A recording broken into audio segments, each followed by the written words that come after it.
Hey everyone, it's Pocky Boy over here, and I'm with my friend Orlando. Hey guys. And we will be reviewing his fish tank setup. We have here a 75-gallon. Me and him set this up a couple months ago. Yep. As you see here, this is what he first started out with. He got these lights from Amazon. Yep, they're just LED lights. You can go to Amazon and find them.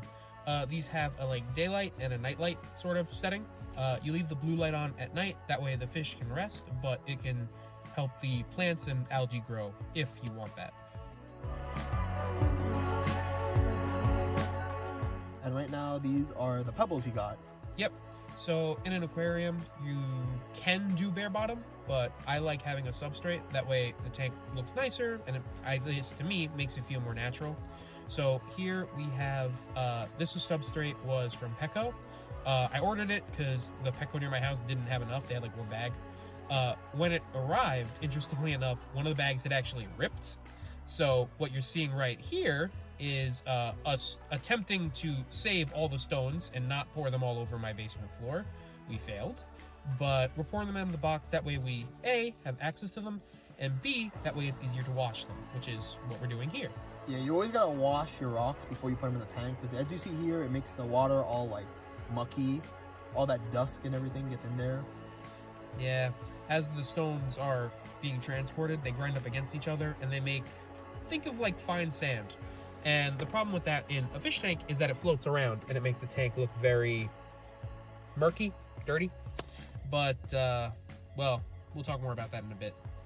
And as you see here, we just, you open a little hole and then you fill it with water. You'll see soon that the water line going up on the rocks, and it starts cleaning it a little bit. Hot water is advised. Shake it, get all that dirt and all that dust out. The key here is also have a net on the bottom. You'll see this coming up. There should be a little net covering the sinkhole, because you don't want these pebbles to go down the drain.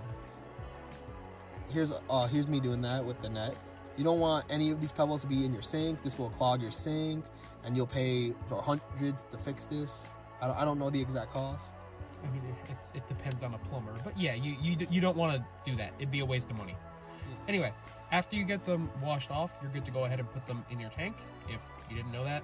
And when you're doing it, you want to be kind of gentle with it. Each of these bags is 20 pounds, so these two weigh a lot, and you don't just want to dump them into your tank. The floor of the tank is also glass, so if you just dump it out, you might break it. It is, resistant. It can hold the amount of water that it's supposed to, but you still don't want to take that chance. So what you can see here is that with each of these bags, I put them onto the floor first, gently, and then I slowly pull it up with the corner that's out and let it just, flow out. Then I spread them around, that way they're not all in one big pile, because, well, that wouldn't look good, and it's about distributing them evenly.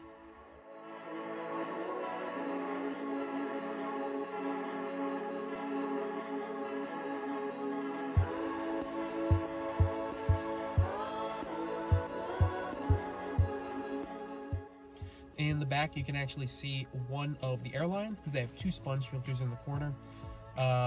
They're just for additional filtration. Underneath is the actual filter, which is the Polar Aurora. Don't remember the actual number. We'll put it down in the description. But it's a pretty good filter. It's a pretty good canister filter, and it's very affordable.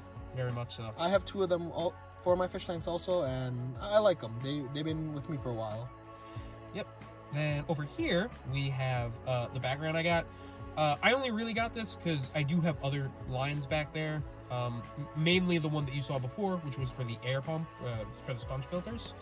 But it also does make the tank look more vibrant, and it's usually a good thing. I also like it because the wall behind was the color brown, which not great. At least this is like a brighter green, so it pops more. Yeah, it makes it look like realistic nature kind of feel into the tank. Like when people come downstairs, they look at the tank, they think they're in a different world. And this is what it looks like completed. So I got this wood from, I believe it was liveaquarium.com. I'll double check that, and again, link in description. But we got this, and part of the reason why the tank looks as murky as it does now is because I didn't boil the wood ahead of time, which is one way you get rid of it, because there's going to be stuff on it that's going to leach into the water. This stuff is not bad for your fish. Let me be very upfront about that. I didn't do it because I was lazy and because it wasn't going to affect the fish negatively. This is actually called brackish water. Brackish? And it is a style some people like to keep.